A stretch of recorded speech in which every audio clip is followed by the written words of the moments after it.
I never believed in ghosts. I've worked as a paranormal investigator for years, but usually the phenomena are minor. Flickering lights, cold spots, faint whispers. Mercy Hospital was different. It had been abandoned for over 20 years. The city council wanted it torn down, but before demolition, I was hired to document any remaining activity for insurance reasons. I arrived at 11 p.m. The building looked normal from the outside. Broken windows, rusted gates, weeds crawling through the parking lot. I parked my car under the flickering streetlight and set up my equipment. Cameras, EMF meters, audio recorders, infrared lights. The entrance smelled like decay and rust. My flashlight beam cut through layers of dust. The first corridor was long and silent. The air felt thicker here, like it resisted movement.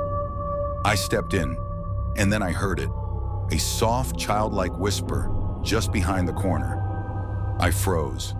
No wind. No one was there. I whispered, "Hello?" Silence.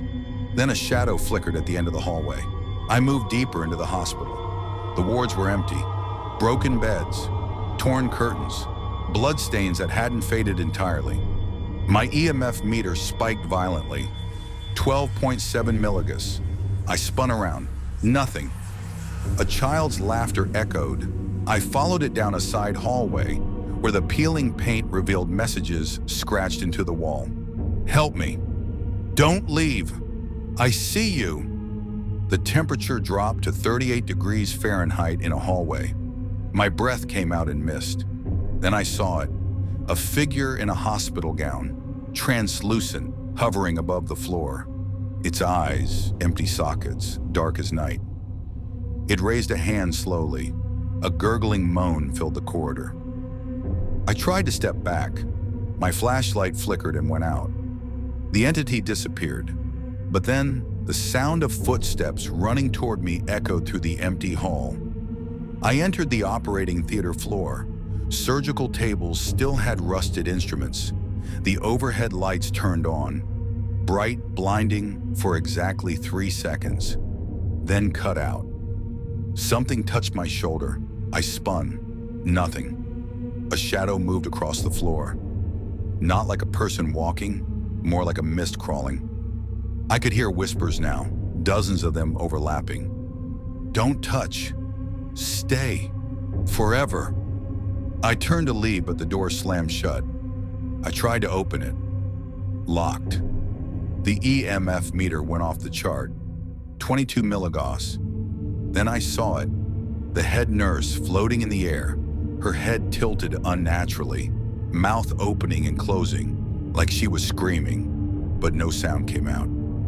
I ran to the emergency exit stairs. The basement stank of rot. Rows of lockers and gurneys. I felt a cold hand on my ankle. I screamed. Nothing. Then the whispers became voices, clear this time. "Join us. Stay forever." I stumbled into the morgue. The drawers opened themselves.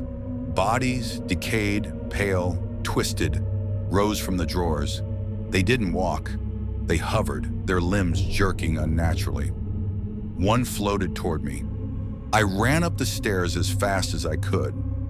I made it to the roof. The wind tore at my jacket.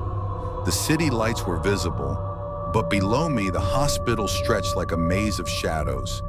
And then I saw it. A massive shadow stretching across the building, limbs too long to be human. It whispered my name. "You can't leave." I ran to the edge, jumped. The wind caught me. I fell, but landed on the fire escape. I never looked back. I never went near Mercy Hospital again.